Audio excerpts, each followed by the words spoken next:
Yo, what's good, y'all? It's JD back with another quick video. In today's video, I've created a list of non-negotiables, things that I need in my life to keep a good balance, to stay in a good rhythm, things that are gonna help me be happy, healthy, productive, stay fulfilled, these type of things. So we'll just jump right into the list.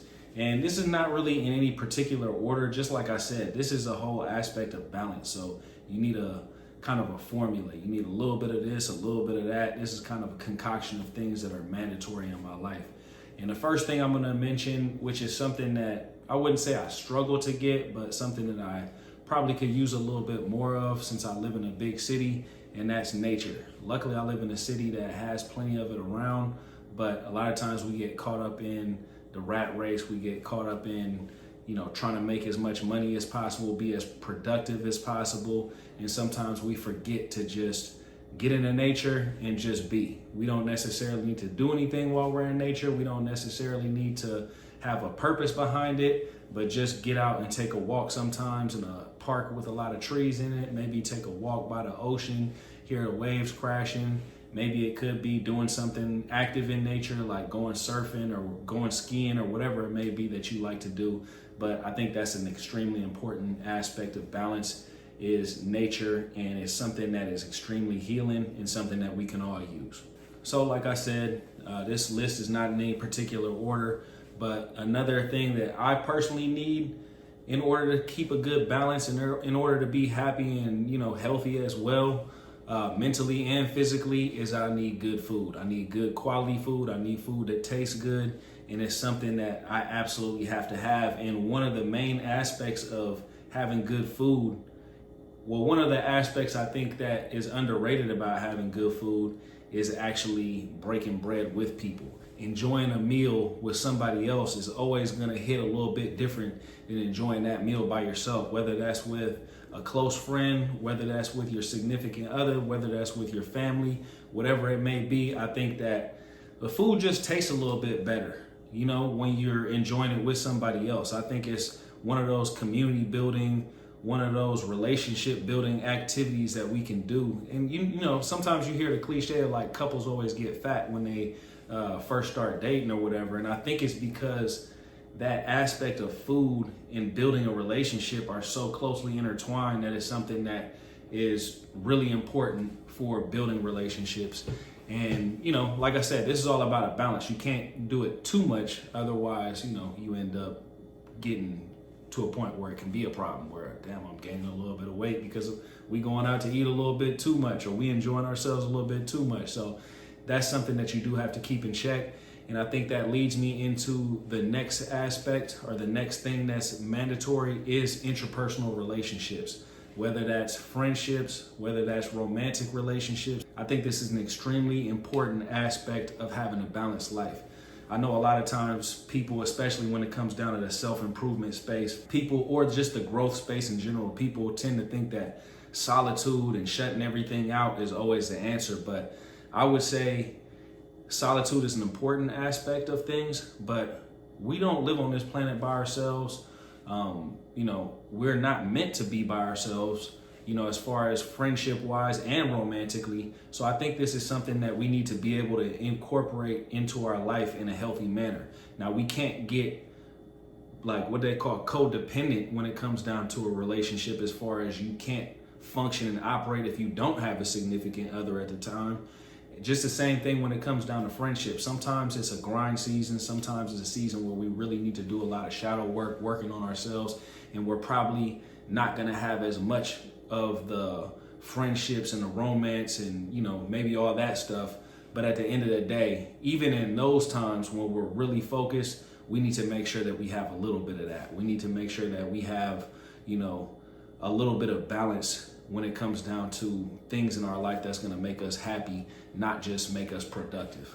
And the opposite end of the spectrum with that is always going to be solitude. I think solitude is an extremely important aspect of having balance in life. I think there's a lot of people out there who are not getting enough solitude. And I think that sometimes we can use people as a way to feel comfortable. Sometimes we might have a pressing issue that we need to deal with, and the only person who can deal with that issue is ourselves. Like I said, maybe doing some shadow work, maybe putting ourselves into isolation so we can figure some things out career-wise, or figure some things out as far as what's our mission in life, this, that, and the fourth. And it's cool to have people around, but when we constantly have people around, people become a distraction to the things that we actually need to work on internally.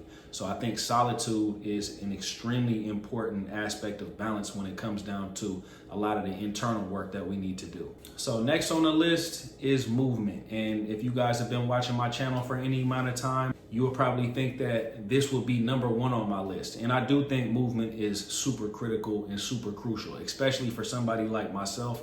I feel like movement is medicine. I feel like movement helps us get to a healthier place mentally. It helps us get to a healthier place physically, and it can also propel us to get to a healthier place spiritually. I think that movement teaches us a ton of different lessons, and I think our movement journey is also a knowledge journey in itself. It's a knowledge journey of ourselves physically. And I say it all the time on the channel. We are our own science experiment. And a lot of times when it comes down to our movement practices, we need to be putting in that time to give ourselves information to learn more about ourselves. So movement is extremely important, like I said, for your mental health, for your physical health. So this is something that, in my opinion, you should be doing every single day. It's a 7 days per week process. It's a 7 days per week kind of journey. And it's something where you're gonna reap benefits way down the line. It's something where you're gonna reap instant benefits, as far as like maybe you'll see that you're, losing weight if that's your goal, or building muscle if that's your goal. But at the end of the day, it's something where you become a master over your own body, and it also instills a certain level of discipline in us to move every single day. And just in general, like, there's so many different benefits to having a movement practice when it comes down to, aging. You're gonna age way slower. You're gonna be able to build more bone density. You're gonna have more mobility. You're gonna be more functional. I could talk about movement for hours. So let's move on to the next thing on the list. So the next thing on the list might be a little surprise to you guys, but I think this one is extremely important as well. Just like I said, this is a whole aspect of balance. So we all have our vices in life. And as long as our vices aren't anything too crazy, I think that we do need to give in to our vices a little bit. And, maybe if you're somebody whose vice is like smoking crack or something like that, that's a vice that you just need to get rid of altogether. But say, for instance, I would say my vices, just being honest in life, have always been probably drinking. I do like to drink, and I like to kind of take the edge off with a little bit of alcohol, maybe a beer or two, or maybe a margarita or something. Actually, I got a margarita mix right behind me. I might actually have a margarita later on in the day, or later on today. It's Sunday, kind of getting prepped for the week, did a bunch of cleaning, organized my place, and maybe at the end of the day, after I eat something, maybe I'll fuck around and smoke a joint, have a margarita. It's not a crime, you know what I mean? So, and at the same time, it's like, as much as these things aren't necessarily healthy practices, if there's something that you're doing on a regular basis, there's something that, if you keep it in moderation, it's not necessarily a terrible thing. So I would say vices are something that you kind of have to moderate. Obviously, there's something that you enjoy. For instance, one of my other vices is definitely women. And I've definitely been out of control when it comes down to enjoying women in the past, and always wanting to have different women around, or having women around all the time. And that's something that I've had to be able to moderate as I've gotten more mature. So your vices are basically things that you enjoy, but sometimes they're things that can get out of control when you use them too much. And I would say that the main aspect of them is keeping them in their place. All they are is just a little bit of seasoning in your life that you need to add, and you don't need to over season that food. You don't need to over season your life with these vices. So next on the list is going to be sleep and rest.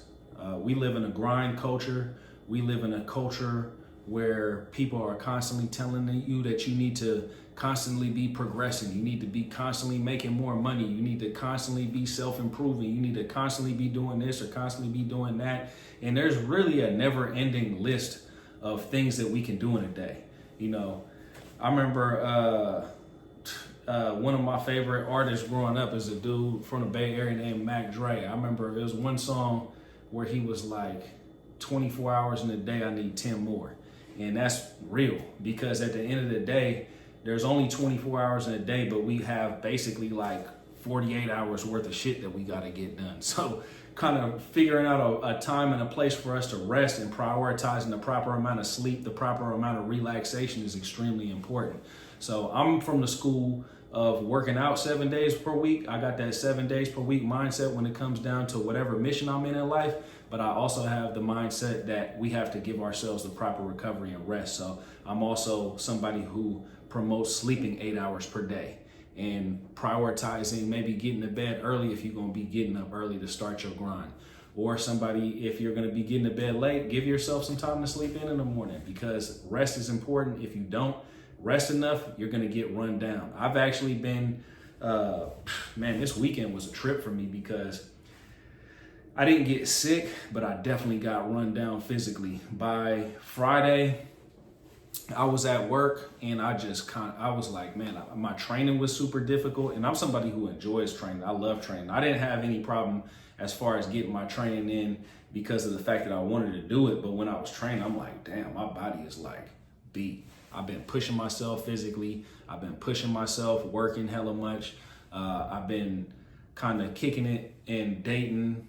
Kind of got myself into a new relationship, really, to be completely honest. And we've been spending a ton of time together, me and this chick that I'm seeing. And, you know, it's exciting and it's fun. And that goes into the aspect of those romantic relationships. But at the end of the day, I would say recently I've been stretching myself very thin and haven't been giving myself enough sleep and time to recover. So that's something that I'm going to have to recalibrate. So with that word recalibrate, that's actually something else that's on my list. Recalibration is a mandatory when it comes down to finding that balance in life, because at different points in our journey, at different points in our life, different, seasons throughout the year, maybe we need a little bit more of this aspect of this list, and maybe we need a little bit less of that aspect of this list. And then maybe next year we need a little bit more of this and a little bit less of that. So we constantly need to be recalibrating.